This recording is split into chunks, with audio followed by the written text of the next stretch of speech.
All right, Shalom. First and foremost, as always, I would like to give all praises, honor, glory, respect, and blessings to Yahweh Bahasham, Yahweh Shai Bahasham, Rakaha Kwadash.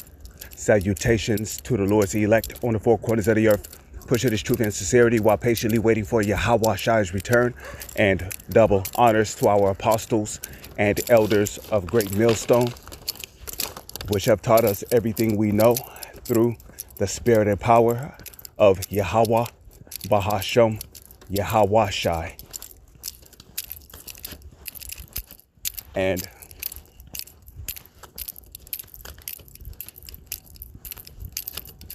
what you see on the screen right here is a video that I recorded earlier.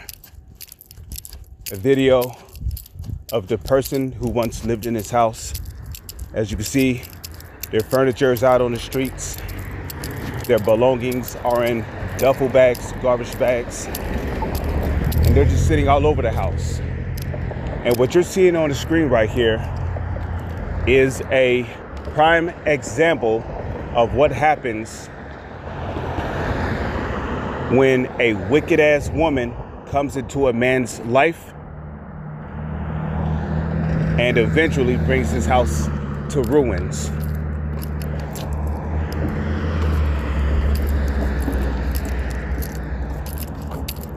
You see, and you know, there's so many examples of men who had decent lives. They had something going for themselves. They sincerely wanted to start a family, raise a family, and take care of their children. But there was always something about that goddamn woman that eventually caused chaos in the house and ultimately brought the house to nothingness.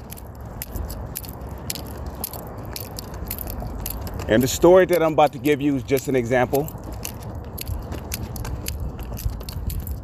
But it is a perfect example of why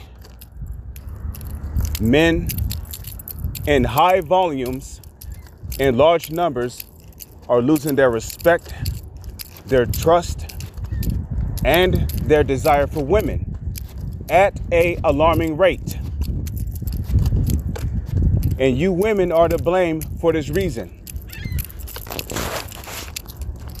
You got men who do not want to help women anymore. You got men turning their back on women. You got men who don't even cater to women anymore. Women who get on social media, they're crying about their situation. They don't have this, they're losing this, they're losing that. Men just, they're really starting not to give a fuck anymore.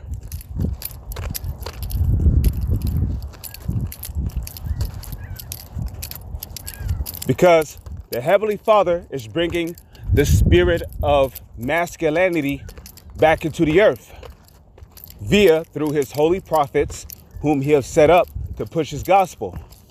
So, again, 5 years ago, 7 years ago, there was this man named Keith. And Keith was a man, a decent man that had things going for his life. He graduated high school. He was attending college. He had a very decent job. So he was making great amount of money, not just every week, but every month, every year. He had a car, a decent house.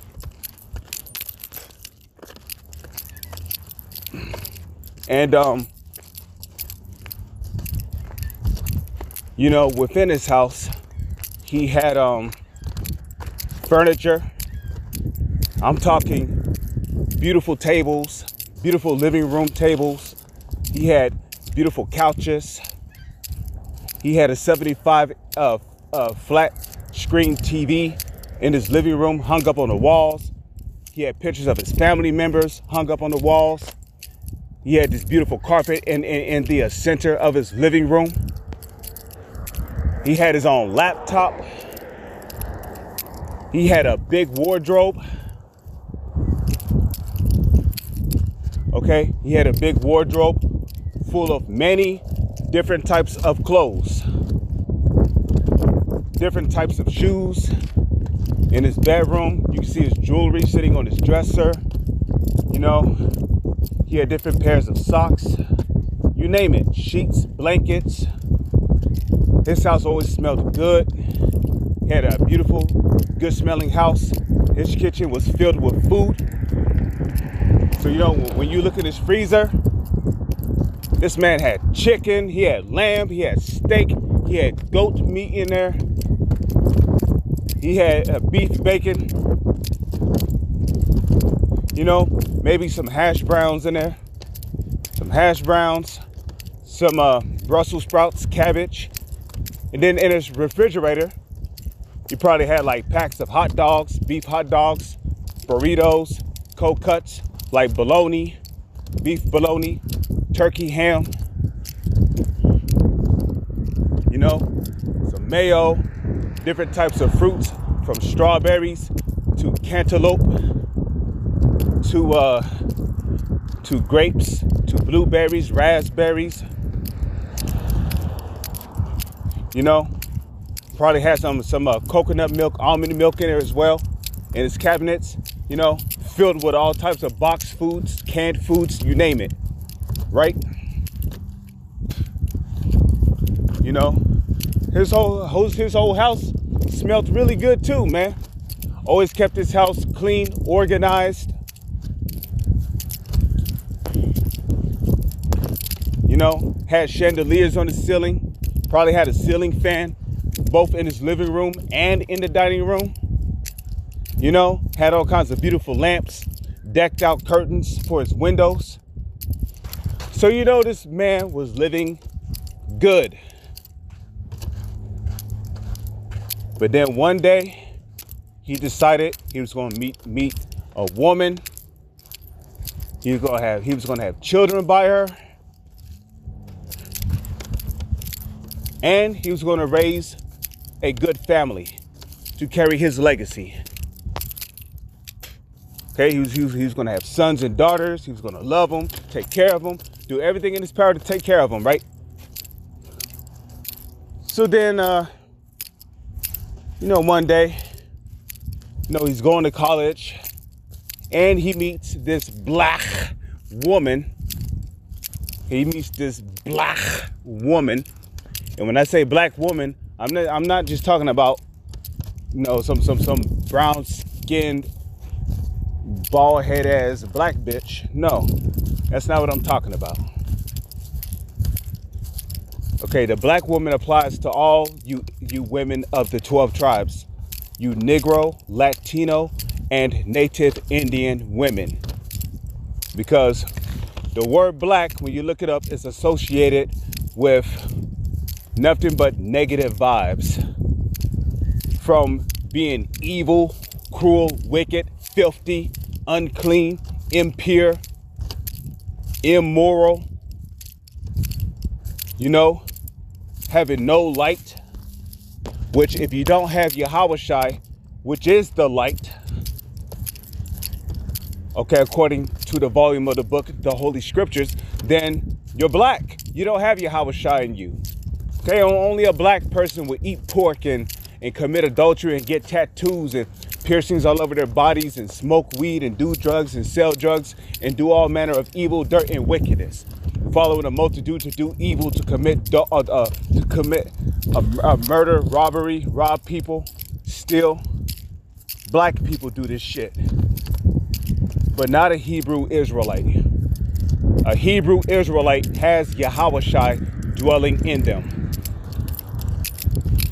And I'm talking about the true Hebrew Israelites, which will be the elect of the nation of Israel, which will be the 144,000, which is the part of the 1/3. So if you do not have Yahushua, which is the light dwelling in you, you're black.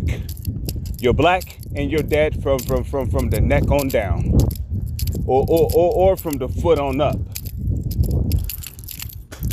So, you know, and you know, you black woman, because all you women, because the majority of the women of our nation, they are impure, they are immoral, they are filthy, they are dirty, they have no light in them.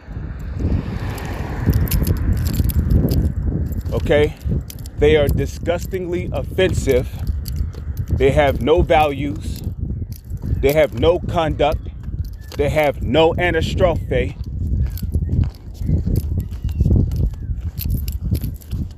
In righteousness, they have none of that. Okay? They're evil and they're wicked. So the black woman, he meets a black woman, you know, they start off talking, you know, Keith starts off talking to this black woman, you know, because see, a woman can pull a quick one over a man's eyes. You know, she'll look him in his eyes, because see, if a woman sees something in a guy that she really likes or that she really wants, you know, men being as easily manipulated by women as they are, they will fall for the smiles, the fat asses, the long hair, the cute face, the big plumpy breasts. They will fall for it. So, you know, she realizes that Keith is a decent man. You know, he's making nearly 6 figures every year. He's got his own car. He got his whole life together. Okay? So, she wants this man because of what he's making. How much money he's making, the wealth he possesses. She don't want him because of his personality or the qualities that he have to offer in life. She don't want him because of those type of values. She want him because of how much money he got and because of his possessions, which is a covetous spirit. And one of the commandments in the Holy Scriptures is what? Thou shalt not covet. And coveting is something that a black person does. So,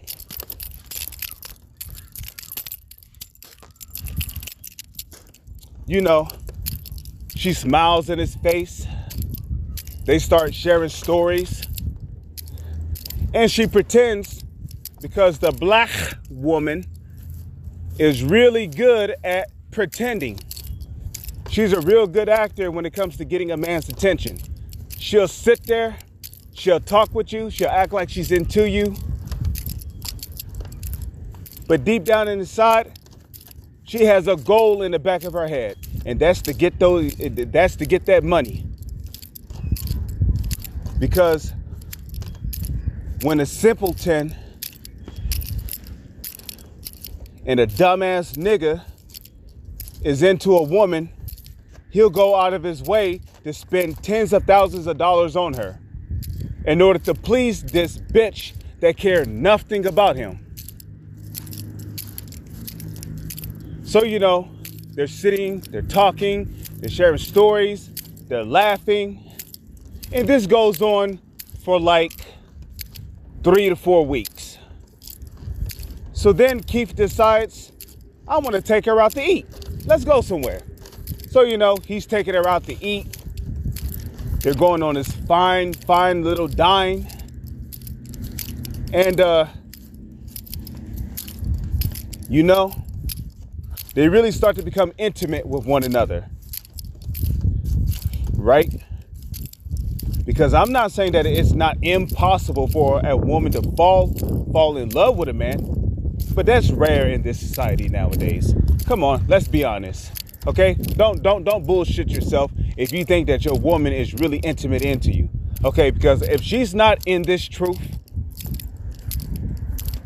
okay? If she's not worshiping Yahweh, Bahasham, Yahweh Shai, doing the duties of a woman according as the scriptures have commanded her, she's not real and she's not into you. So,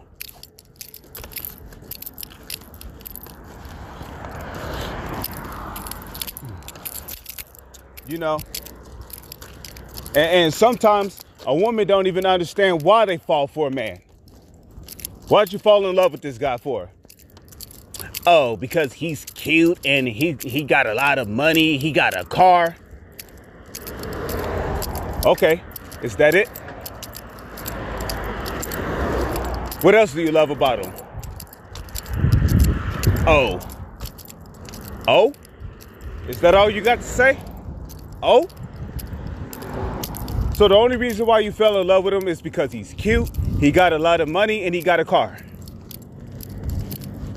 And this is why every single one of those type of relationships end up rotten, they end up spoiled, and they end up coming to obliteration.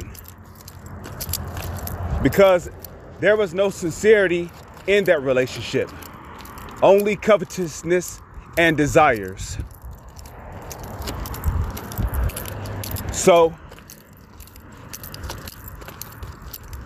you know, after Keith takes this black woman out to eat at a restaurant, you know,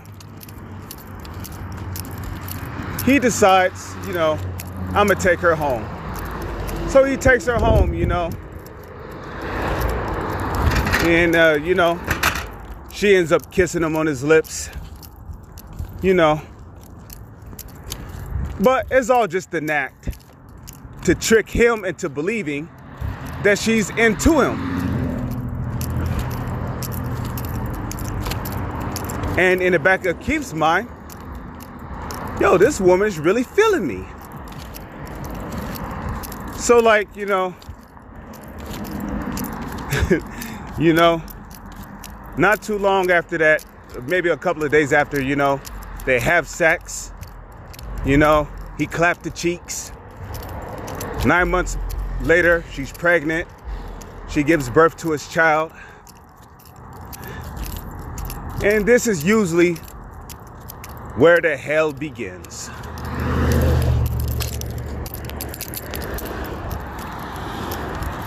Because sex is how a man forms a covenant with a woman. Okay, sex is not something that you do because it feels good. I mean, don't get me wrong, sex do feel good. Yes, but there's more to sex than just pleasure. Okay, sex is almost like a ritual. You know, I mean, I hope I'm not going off when I say that, but sex is like a ritual. When a man has sex with a woman, there's a union being formed right there. There's a legacy that is being passed on. And that child, that firstborn male that comes out of her is supposed to be the one that carries his father's legacy, you know? You know, he's literally putting his morals, his values, his spiritual code inside her. You see?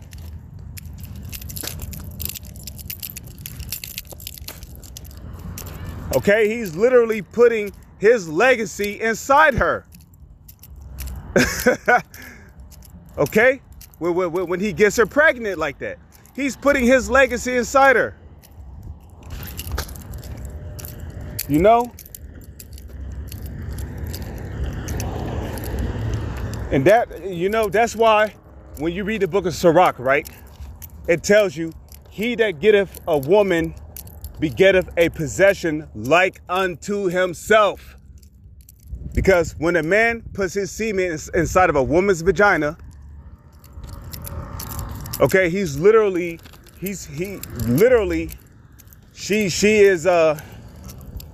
you know, because a man's semen, which the word semen or sperm goes back to the Greek word sperma, which is where you get sperm from. So a man's seed is a man's sperm. Seed is just another word for sperm. Okay, so, you know, when a man, I'm gonna have to speak a little quietly. because there's a school bus full of children over there. They don't need to, hear what I'm talking about. So I'm just going to come over here and I'm going to speak. I'm going to come over here away from the bus and speak a little quieter. Speak way quieter, actually. So, again, when a man ejaculates inside of a woman, okay, he's putting a portion of his spirit inside her. And that's why when a woman has been with a man for so long, she starts to develop his traits and his personality because she has his semen inside her. Okay? So he that begetteth a woman begetteth a possession like unto himself. So basically, all right, the bus is gone, so I can start speaking a little louder now. But a man's woman starts to become a little like him. And I say a little like him because every woman has their own personality that is unique unto them. But let's just to say if a woman is, always full of energy, always laughing, always doing dumb shit, but then she gets, humbled by a man, meaning he pops her and have sex with her and get her pregnant, and this man, he might be chilled, he might be laid back, mature, he don't really joke that much. Over time, she's going to start becoming like him. She's going to become less energetic. She's going to become less hype all the fucking time. She's going to be laughing a lot less. And she's going to become more chilled and laid back. Even though she's still going to have them features of being hype and energetic and doing dumb shit all the time. She's still going to have those traits of, being laid back, mature, and such, because she has her man's DNA, which is his sperm, inside her. So, Keith and this woman is having sex, Again, he gets her pregnant with his second child. So I would say 3 years later, this man, Keith, has 3 children with this woman. This man, Keith, has 3 children with this woman.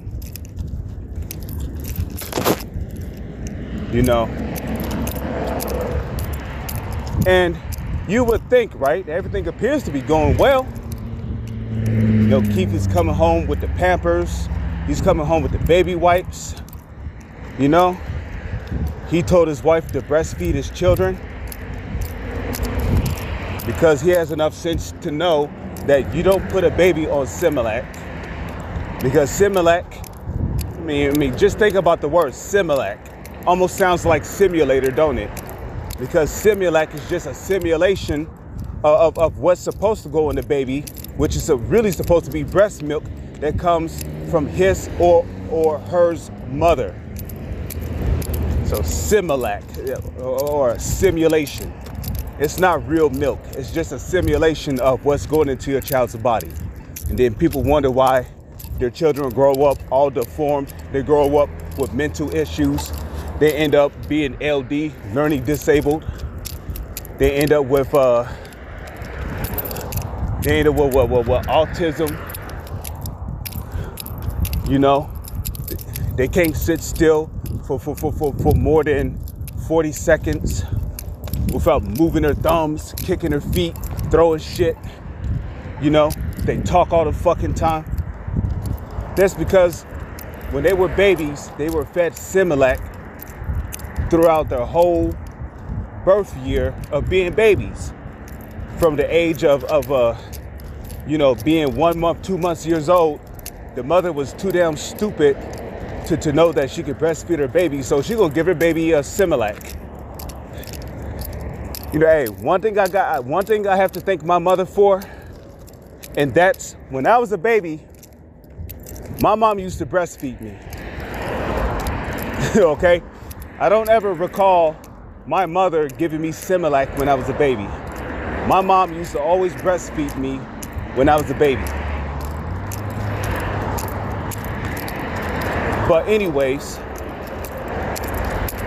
you know, I mean, and that would probably explain as a part of the reason why I was so fucking smart at math at a young age. Because, hey, when I was in 4th grade, I was so smart at math, they literally had to have, the school literally had to have me skip 5th grade, and they moved me to 6th grade. So instead of going from 4th grade to 5th grade in elementary school, I went from 4th grade to 6th grade because I was so fucking smart. You know, I was so quick at learning everything. I could learn it and it would just click with me like almost instantly. I could learn it and do it just like that. Really, really fucking smart when I was young. You know? Well, I think I was 11 or 12 years old. I was 11, 12 years old, already doing 3-digit, 4-digit multiplication problems. I could do 2-digit multiplication problems already in my head. And as a matter of fact, I believe I was doing 2-digit math in my head when I was 8 years old. So, you know how your child turns out to be in the future all depends on how you raise your child from the time your child comes out of the mother's womb all the way to your child's current state.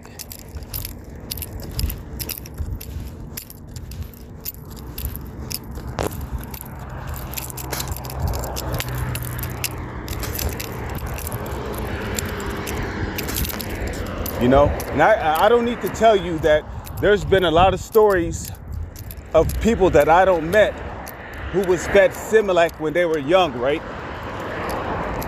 I can't tell you, like, I believe my cousin was one of them, okay? My cousin, you know, he used to tell me all the time that he was so bad at math because there was this lead in his brain that would give him a mental choke when it came to solving math problems or other particular things. And that came from him being fed Similac when he was a baby. And I kid you not. I mean, you should know by now that these motherfucking crackers, these Edomites, are putting tiny, microscopic little particles of metal inside the Similac powder. Now, if you think I'm lying, take a magnet and put it next to your bag of Similac baby milk powder, and you do the math. Watch how quick that motherfucking bag connects to the magnet. But anyways, you know, with Keith and his family, you know, his black woman, you know, was told to breastfeed her children. So she breastfed her children, you know. Every once in a while when she had to change the diapers of her, when she had to change the diapers of her 2 sons and her 1 daughter, right? She would get an attitude about it. And, I don't feel like it, blah, blah, blah, you know? You know, sometimes she'll wake up in the middle of the night from the baby crying. You know, she'll get out of bed, stump her feet, get an attitude, blah, blah, blah, you know?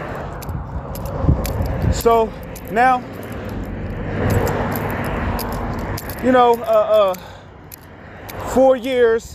5 years done passed. Keith's oldest son is 5 years old. His secondary son is 4 years old. And his youngest seed, which is his daughter,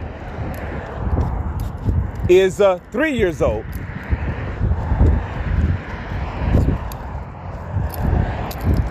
And one day, Keith's black woman decides that living with Keith is just too boring.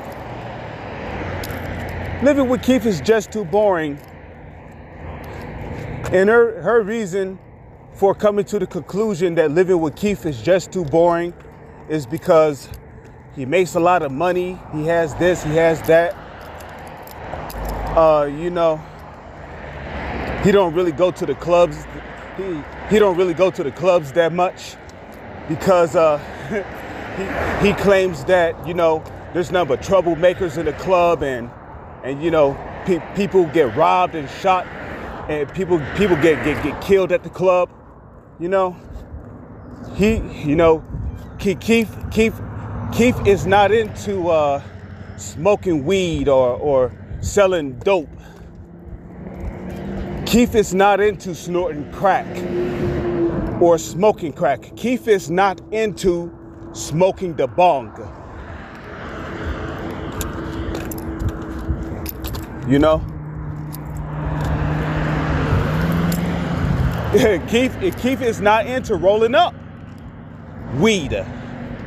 He's not into rolling up weed and smoking it. Keith is not into that troublemaking type of lifestyle.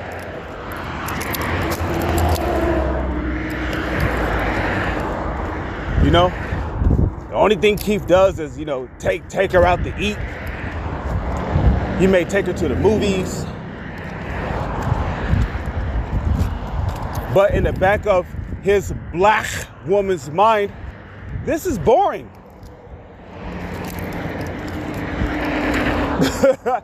You know? Because one thing about women is women love chaos. And I know you heard Apostle Tahar say this plenty of times before in the past.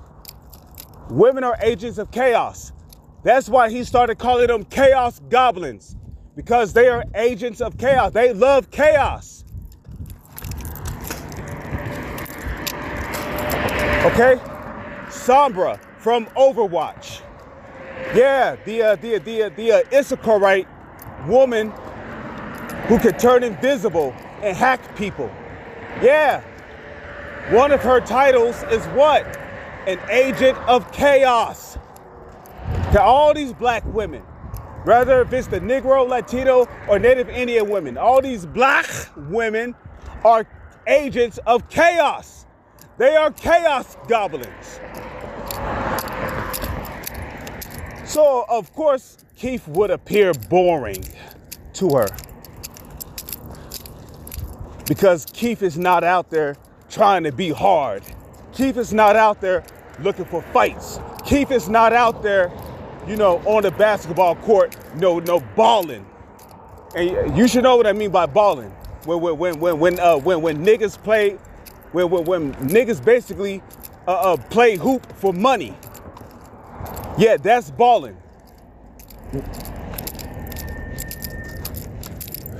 When niggas shoot for money. And when I say shoot, I ain't talking about a gun. When niggas shoot for money, meaning that niggas shoot the basketball for money. And basically, the first team to get to 12 points basically gets the money. But both teams basically bet. You know, each team member put in their money from both teams. And then the winner, the team that wins, basically gets the money. So the higher you bet, the more money you make. And that's why shootouts used to happen all the time when it came to balling. Because you can't have fun around niggas, man. Okay, did you watch that stand-up comedy by Chris Rock called Black People versus Niggas? One of the most funniest stand-up comedies I ever heard, but everything he was saying in that stand-up comedy was, it was true.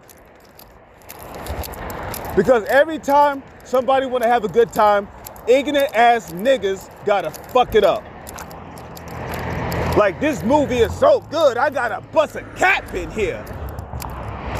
Niggas shooting at the TV screen. But they're like, what kind of ignorant shit is that? You shooting at the movie screen because this movie is so fucking good. So you can't do anything creative or productive around niggas. Okay, like niggas are literally anti-productive, okay?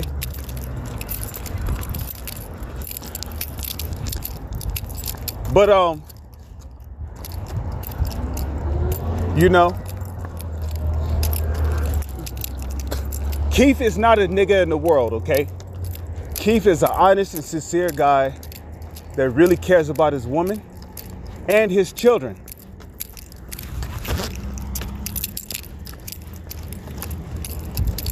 So, Keith's way of living is boring, you know? And if she really wanted to go somewhere exciting, all she had to do was ask. You know? Honey, why don't we go to Six Flags? Honey, why don't we go to Dave & Buster's? Honey, why don't we go to laser tag? Honey, why don't we go to a theme park? Honey, why don't we go to this fancy restaurant? Honey, why don't we do this and that? Because you know he got the money, but you see, the thing is with her, she needs a little bit of chaos in her life to satisfy her desires. Her lust for chaos. Because once it starts oozing out of her body to where you can see a fucking death skull up in the air above her head, you know she's getting bored of the man that she is with.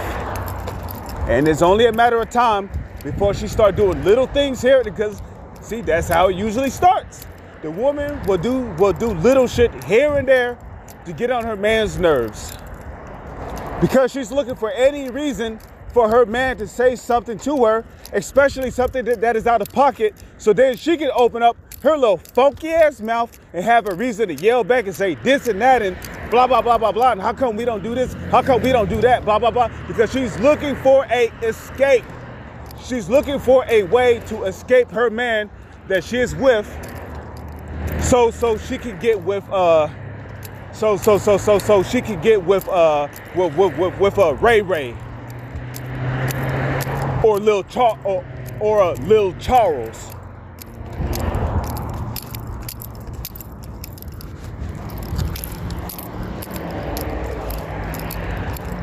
So then these arguments, it might be like 1 or 2 arguments a week.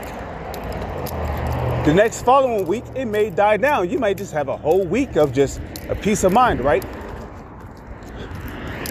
But then on the 4th week, you got arguments 3 times a week, and then 4 times a week.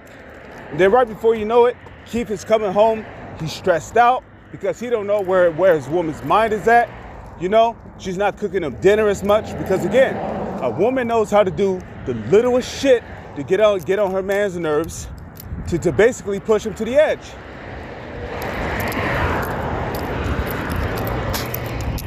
You know? Because see, she knows in the back of her mind, if she just up and leave him, that's going to be a basically shameful spewing onto her. Like, you been with this dude for such and such, and you just got up and left. You know, so you see, and women are not stupid. They know exactly what they're doing. So they'll stay with the man. They'll continue to milk him for the money that he have as much as they can, doing little things here and there to piss him off. Rather if they're not cooking him dinner, they're not giving him a pillar of rest. You know, rather if they're denying their man sex, rather if they're not cleaning up particular places of the houses that they know are supposed to be clean. Rather if they're not being a comfort to their man. And then right before you know it, this bitch is putting TV dinners in a microwave. Some TV dinner, Salisbury steak meat with some GMO mashed potatoes, which is a part of the TV dinner, and some GMO fries, putting it in the microwave, warming it up, putting it on her man's plate, and then say, here, eat this. And now, when he starts coming home from work, she has an attitude almost every goddamn time. So now, when Keith gets fed up, now he starts yelling at her, and right before you know it, there's a heated argument going on. There's a heated argument going on in the house. You know? Now his black woman is telling him that he ain't shit, da-da-da-da-da, like, bitch, fuck you, and, now, she's picking up his belongings, throwing it all over the place. So now, when he gets to that boiling point, now furniture starts moving. Now she feels threatened. So what happens next? Now, well, I'll tell you what happens next. What happens next is, now she pops the statement. Now she pops the statement. I'm out of here. I don't want anything else to do with you. Da-da, blah, blah, blah, blah, blah, blah. It's over. Our relationship is over. Blah, blah, blah, blah, blah. Just like that. And then what? She grab her shit. She get up. She leave the house. And then a couple of days later, Keith finds himself in court, standing before the judge, because now his woman is filing a bill of divorcement on him in this ass backwards, upside down society, when really it's the man who's supposed to issue the bill of divorcement, right? But in this pussy ass queen women worshiping ass kingdom, the woman has the right to initiate the divorce over the man. So then she breaks up with her man. And not only do she break up with her man, right? She puts him on child support. Because at that point, she officially got everything out of him that she wanted. She got the money. She got the wealth.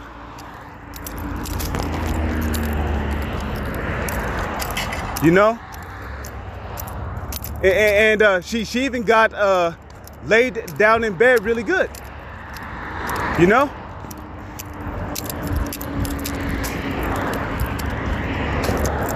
So at that point, now she's out of the home, and Keith's children, as well as his daughter, is out with her. So now Keith is looking at paying child support for 3 different children, which is basically 80% of his check. So out of 80% of every single check he gets from his job, that money has to go towards this black, worthless piece of trash ass bitch. And this is what we would call the beginning of the state of decay. Because now he's barely making enough to pay his rent. He might make enough in 1 month to pay his rent, but that was because he had money saved over. Before the divorcement, he had money saved over. But next month, he cannot afford to live in that house anymore. So now, at this point, his life is coming to ruins. The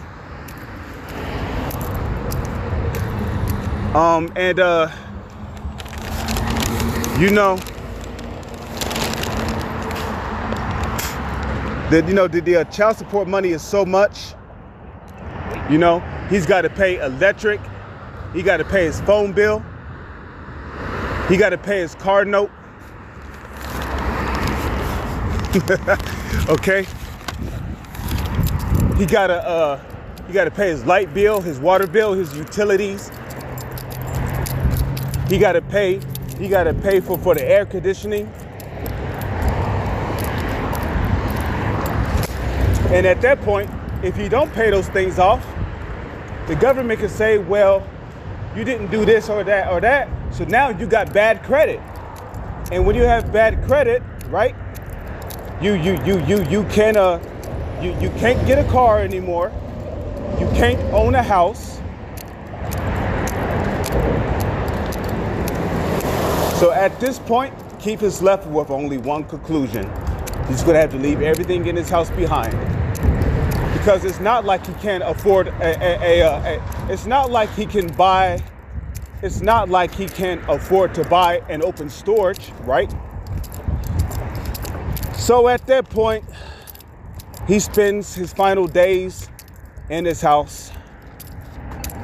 He can't even afford to put gas in his car anymore.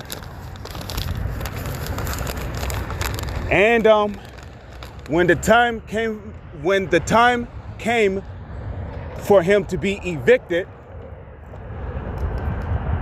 the landlords knocked on his door. They said, "Sir, you can't live here anymore because you haven't been paying your rent and such and such." So at that point, he takes his luggage and he packs up the things that he only needs to bring with him. And he ends up moving in with his brother, who lived out in a different state. And when he finally moved out, the house cleaners came along. They took all his furniture. They threw it out to the front of the street. They took his tables. They threw it out to the front of the street. They took whatever clothes he left behind. They put them in bags and they threw them out into the yard, or they left them on the front porch.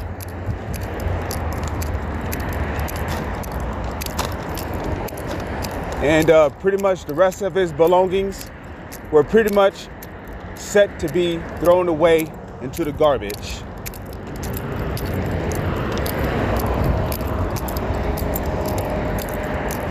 And this all happened behind a black woman. And right before he knew it, his whole house was brought to ruins. He went from having a decent life, a decent home, having furniture, tables, a kitchen full of food, a house that smelled really good, was clean, decent, well kept, a room full of clothes, expensive clothes, a wardrobe full of expensive clothes. He went from all this to nothing behind a black woman.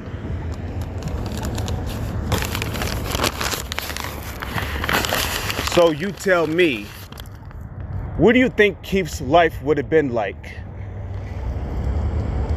if he had chose to stay away from the black woman? With that, I'm going to say shalom. Is on to the next one.